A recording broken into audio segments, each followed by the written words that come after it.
¿Qué tal, amigos y amigas? Gracias por su sintonía en los medios comunitarios de Corape a nivel nacional. Contarles que hoy en la entrevista del día nos acompaña la vicepresidenta del Ecuador, Verónica Abad. Así que la saludamos de inmediato. Gracias por su tiempo y por hacer este espacio en agenda y conversar con los medios comunitarios. Muy buenos días, Elvita. Muy buenos días a toda Corape. Qué alegría poder estar con ustedes y compartir con mi hermosa tierra rural tanta información, y de verdad, gracias, porque sé que ustedes ya están en plenas actividades de muy temprano. De verdad, son una gente maravillosa y muy productiva, y eso es lo maravilloso de nuestra ruralidad. Gracias por acompañarnos y recordarles, amigos y amigas que están pendientes de esta entrevista, que la vicepresidenta regresó al país tras un año de haber viajado a Israel, luego de haber sido suspendida de su cargo por 150 días, con el argumento de que se ausentó injustificadamente de sus funciones, una decisión que ha sido cuestionada desde diferentes espacios, aunque desde el gobierno se señale que tiene fundamentos. ¿A qué responde una situación como esta, vicepresidenta? Usted ha hablado desde diferentes espacios de una persecución en su contra. Así es, desde el inicio, con un decreto inconstitucional en donde se me destierra hacia una tierra en conflicto, obviamente un conflicto que no es el nuestro, siempre lo voy a señalar, un conflicto en el que nosotros no necesitamos estar incluidos cuando un país necesita paz, cuando un país necesita ser trabajado por su gente. Posterior a ello, pues todas las acciones del presidente a través de decretos, como haberme quitado la seguridad allá, como haber generado esta persecución mediante mi hijo, que pues obviamente con una canallada de haberle allanado y haberle enviado a la roca, aún arrollando todos sus derechos, sin respetar su debido proceso, pues obviamente fue una de las cosas más hirientes que podía haber tenido como madre, estando tan lejos, y obviamente todo apuntado a que renuncie, justamente para que no se pueda dar este orden constitucional a los que los ecuatorianos estamos entrando a un proceso de elección. Es decir, apuntando siempre de todas las formas para poder tener mi renuncia en mitad de todo esto, ¿no? Aparte de que los diferentes bloqueos que hemos tenido, y pues terminando con tanto investigación judicial. Tengo alrededor de 4 investigaciones judiciales. Mi hijo tiene 3 investigaciones judiciales. Tengo 4 denuncias en el Tribunal Contencioso Electoral. Es decir, todo un gobierno, todo un gabinete orquestado al son de desprestigiar, de quitarme la honra, de quitarme la dignidad, de menoscabar mi capacidad como mujer para poder enfrentar, aún en el periodo corto que el mismo presidente ha decidido tomar la decisión de enfrentar una campaña política, ¿no es cierto? Entonces, el orden constitucional obviamente es el hecho de que nosotros como ecuatorianos tenemos que tener respeto a la República, respeto a nuestro país, a la ley, y sobre todo el respeto a las mujeres en su representatividad, porque la vicepresidenta está en ese lugar como un binomio para poder representar nuestro gran comunidad de género femenino, porque esa es el espíritu de haber colocado una norma, y en este momento lo que estamos haciendo es invalidando de todas las formas la representatividad de la mujer en las decisiones de un país. Vicepresidenta, y usted ha señalado que desde el inicio, pues en este caso se vio esta intención de tenerla lejos por la decisión de enviarla a Israel. Ha hablado de estos bloqueos que ha tenido por parte del gobierno nacional. ¿Por qué usted considera que el gobierno ha intentado sacarla de escena desde el primer día de gestión? Bueno, en realidad las razones no conocemos. Al señor presidente se le hemos preguntado una y otra vez. Hasta ahora estamos invitándolo que nuevamente vuelva a sentarse para poder reflexionar, porque en mitad de todo eso está el país que se está desbordando, el país que está sangrando por todos los lados, por una inoperancia, por solamente mirar una conveniencia y un cálculo político, porque eso es lo que nos ha llevado justamente a todo este desbarate que tenemos en el país. Mira únicamente su reelección, olvidándose que tenemos un país que necesita ser atendido de todas las aristas, el social, la salud, la educación, el trabajo. Mira hoy cómo estamos con el tema migratorio. Ha alcanzado cifras astronómicas que en la historia del Ecuador, en este momento, 6 de cada 10 ecuatorianos está pensando en migrar, y migra con sus familias, con sus niños, colocando en riesgo. Es decir, lo que nosotros tenemos en la realidad es totalmente abismal solamente por fijarse en su reelección. Yo no sé quién le dijo al presidente de la República que cortando la cabeza de la vicepresidenta, colocándole a más de 11 instituciones públicas, usando los recursos de los ecuatorianos para ver cómo hace caer a la vicepresidenta, porque tengo todo un aparataje estatal contra mí, para que él pueda ganar elecciones. Yo no sé quién le dijo a él eso, quién le dio ese consejo a él para que pueda ganar. Yo no sé quién le dijo a él que quitándome a mí del camino, él va a ganar. Señor presidente, usted va a ganar cuando cumpla a los ecuatorianos lo que usted ofreció, lo que usted está haciendo día a día, es lo que le está llevando justamente a que no tenga ese objetivo enfrente suyo. Vicepresidenta, y estas intenciones del presidente Daniel Noboa de mantenerla alejadas, quizás usted las pudo identificar o esta fricción las pudo identificar durante el tiempo de campaña, porque sí hubo un momento en donde los veíamos presentes en algunos eventos, pero luego al finalizar campaña ya los vimos separados, luego también se empezó a hablar cuando el momento de la posesión de que había diferencias entre ustedes. En el camino, en la segunda vuelta, ya hubo un separamiento por el hecho de que él quiso que vaya a hacer campaña fuera del país, ¿no? Siempre apuntando a sus cálculos políticos. Obviamente en la segunda vuelta ya fue más notorio y ya más acertado una ganancia luego del fallecimiento del candidato Villavicencio, ¿cierto? Por lo cual cambió los planes. Es decir, lo que habíamos acordado sobre mesa, que yo pudiera tomar la parte social, que lo dijo varias veces públicamente, porque eso acordamos, porque yo vengo de una especialización en donde amo el desarrollo económico en las partes que más pobreza existe. Me he certificado en temas de desarrollo económico fuera del país para poder dar ejemplo a las mujeres de emprendimiento, de desarrollo social. He pertenecido 25 años a un voluntariado, es decir, esa era mi parte, la que yo quería dar al Ecuador todo un plan de trabajo que se les puso en la mesa. Bueno, eso cambió. Eso luego me mandó a hacer el tema de migración, algo que yo no conocía, el tema de migración. Pues obviamente después me encuentro con la noticia de que me envía a Israel. Entonces, es decir, las razones tendría que darnos el presidente de la República. ¿Por qué razón empezó desde ese momento a apartarme? Creería yo que en este momento ya el presidente tiene obviamente otra agenda que no era la que propusimos a los ecuatorianos, eso ya está evidenciado, ya lo vemos, los impuestos arriba, un IVA que jamás pensamos ni propusimos poner, subir el combustible tampoco, es decir, las decisiones que ha tomado en el tema nunca estaban dentro de nuestro, y obviamente no lo iba tampoco a aceptar, como lo fui y lo fui muy clara al salir de Ecuador, al decir de que yo no estaba en contexto de hacer un pacto que no era el dentro, que tampoco estaba dentro de nuestros planes, y obviamente todo lo que estaba pasando ya con un presidente que había cambiado totalmente el rumbo desde ese inicio. Y también conocer cómo fue su situación ya estando en Israel. Usted señaló que se le sacó, en este caso se le quitó del resguardo policial que usted debería tener como vicepresidenta. ¿Cómo fue la situación estando allí en Israel, la comunicación con personal de la presidencia, con el presidente? También usted tenía algunas iniciativas que plantear y desde acá a Ecuador le decían, no, aquí no puedes. Así es un archivo muy grande que en su momento tendrá que abrirse hacia la canciller de la República y la Cancillería del Ecuador. Nosotros hicimos un trabajo muy dinámico a pesar de que estaba un país en guerra, en donde teníamos misiles y bombas que nos llegaban todos los días, en donde teníamos que correr a nuestros búnkers. Si yo estaba en casa, corría con mis hijos hacia un piso más abajo para poderme refugiar dentro de un búnker. O si estaba en la embajada, teníamos también que salir dentro de la oficina para correr justamente a los búnkers que estaban cercanos. Eso era todos los días que nosotros teníamos que vivir dentro de él. Sin embargo, a pesar de ello, un país que nos demuestra la resiliencia, porque es así, lanzan una bomba, la gente sigue trabajando, sigue estando en sus cosas. Y en sus actividades hicimos contacto con el presidente, a quien yo tengo mucho cariño y mucho respeto, al presidente de Israel, quien nos acogió a Ecuador de manera muy cálida, y con él pudimos emprender cosas como el sacar becas para los ecuatorianos, sacar empleos para los ecuatorianos, tener el intercambio de conocimiento, el querer poner la Oficina de Innovación y Tecnología en Jerusalén. Es decir, toda la gestión que se hizo, todo fue bloqueado. Todo fue bloqueado con el único motivo de que no salga la vicepresidenta haciendo algo.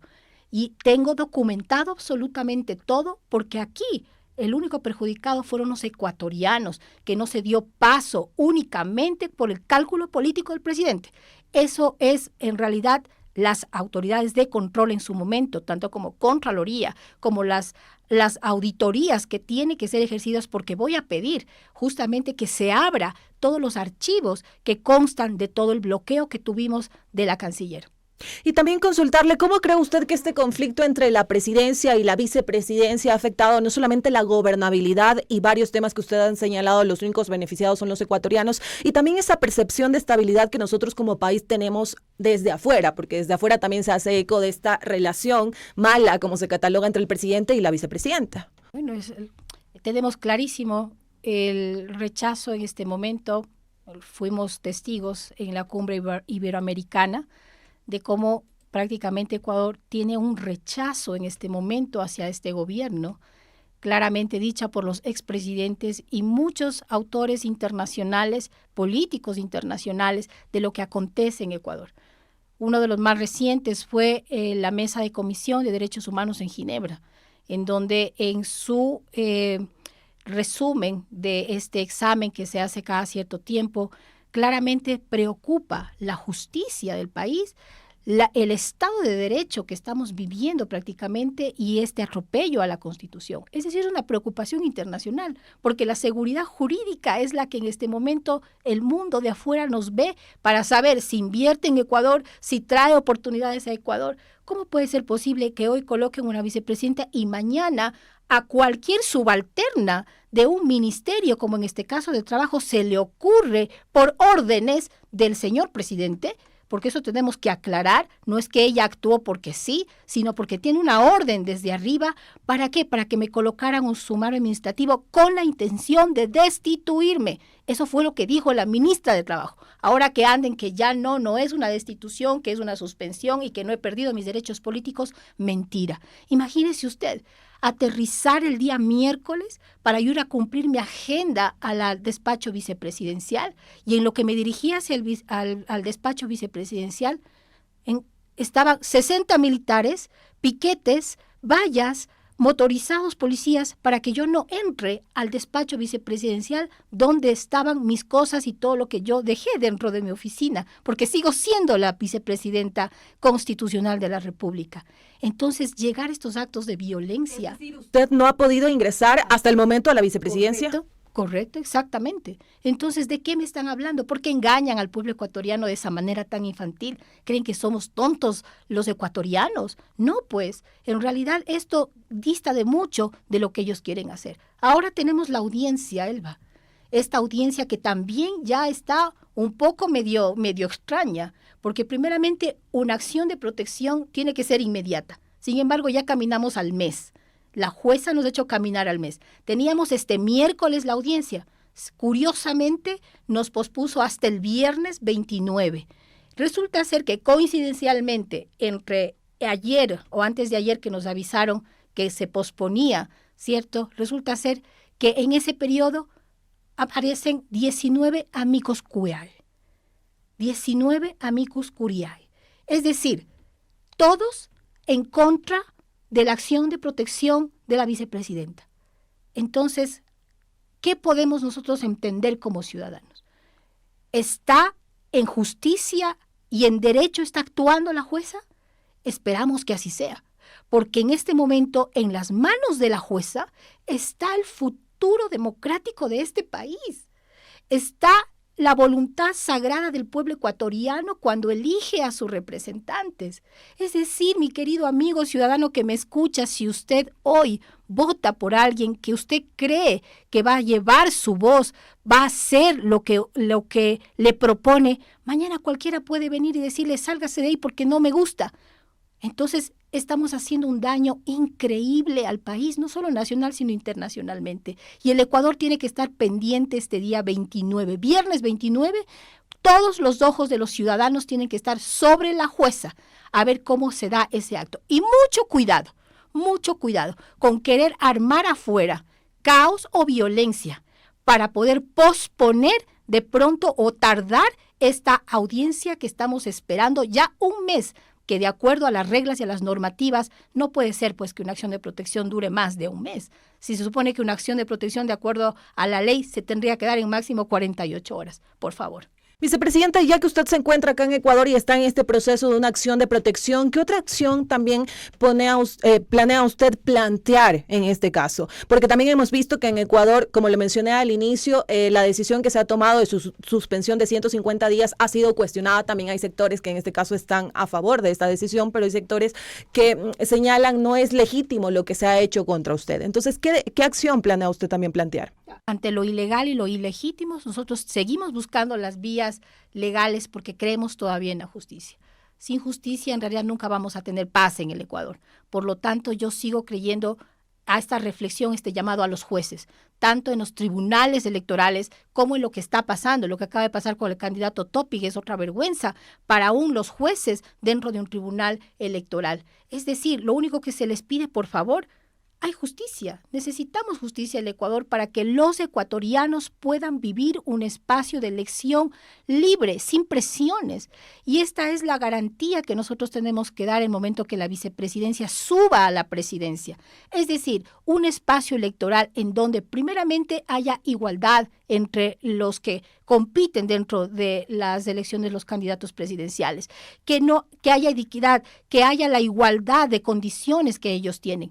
No puede ser que el aparato estatal sea usado dentro de una campaña política, claramente aventajando hacia los otros candidatos. Y después de eso, ¿por qué tiene que usarse la infraestructura pública, el dinero de los ecuatorianos para que un candidato sea electo? No, pues estamos mal usando los bienes públicos. Por lo tanto, nuestra garantía es que ese espacio electoral sea vivido en paz, que los ecuatorianos puedan decidir por sí solos y en libertad al personaje que quieran los ecuatorianos. El punto neutro de la presidencia en ese momento es muy importante para este periodo de los próximos 4 años que estamos esperando los ecuatorianos de un nuevo gobernante, que tiene que hacérselo en equidad y en igualdad de condiciones. Vicepresidenta, pero ¿qué pasa si le dicen que no, en este caso, a la acción de protección que usted está poniendo? En realidad, las instancias hacia la Corte Constitucional es lo que tenemos que esperar. Mire, Elvita y pueblo ecuatoriano. En este momento, si una jueza no falla a favor, no de Verónica Abad, esto no es una lucha de Verónica Abad, esto es una lucha de los ecuatorianos para recuperar nuestra libertad de decidir y de ser libres de pensar como cada uno desee pensar. Esto es, o el resto quiere decir que estamos viviendo ya en una dictadura, si es que no tomamos conciencia los ecuatorianos de lo que estamos viviendo. Por eso tenemos que hacer respetar esa Constitución y esa ley. Y si una jueza que no actúe en derecho no lo hace, en realidad los ecuatorianos, créame que tendremos que ponernos el listón negro de un entierro hacia nuestra Constitución, lo cual llamo nuevamente la atención a los ecuatorianos a que nos esforcemos y que seamos los testigos de lo que estamos viendo en este momento. La Corte Constitucional en este momento, que ya se elevó desde la Asamblea Nacional, esta aclaración, claramente la Asamblea rechazó la suspensión, rechazó a la señora que dice que está sentada subrogando el tema de la vicepresidencia, con lo cual lo que está haciendo y sus pasos, porque ella va a tener que dar cuentas ante los entes de control en su momento dado, porque el firmar